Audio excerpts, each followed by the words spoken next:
Hello guys, welcome to day 25 of 30 days weight loss challenge.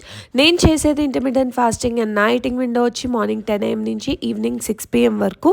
ఈరోజు నేను 10 AMకి breakfast vegetable uthappa and coffee తాగాను. ఆ తర్వాత 20 minutes వాక్ చేస్తున్నాను. మన వాటర్ టార్గెట్ అయితే ఎవ్రీడే 2.5 నుంచి 3 liters ఆఫ్ వాటర్ ఖచ్చితంగా తాగాలి. నాకు కొంచెం కోల్డ్ వచ్చిందనమాట, అందుకనే కొద్దిగా సిక్గా కనిపిస్తున్నాను అండ్ వాయిస్లో కూడా డిఫరెన్స్ అనిపిస్తుంది కదా. అండ్ మిడ్ మార్నింగ్ స్నాక్కి నేను ఒక ఆరెంజ్ తిన్నాను అండ్ ఒక చిన్న గోవా తిన్నాను. కోల్డ్ వచ్చినప్పుడు కొంచెం స్పైసీగా ఏదో ఒకటి తినాలనిపించింది అనమాట. అండ్ లంచ్ అరౌండ్ 2 PMకి బౌల్ రైస్లో vegetable curry, omelette and dal తిన్నాను అండ్ ఆల్సో బటర్ మిల్క్ తాగాను. అండ్ ఆ తర్వాత ఒక్క లడ్డు తిన్నాను. ఈ లడ్డు రెసిపీ ఈరోజు ఈవినింగ్ షార్ట్లో అప్లోడ్ చేస్తాను, సో చెక్ చేయండి. అండ్ అరౌండ్ 4:30కి home made snacks and coffee తాగాను. ఈరోజు స్టెప్స్ వచ్చి 10,600. See you tomorrow.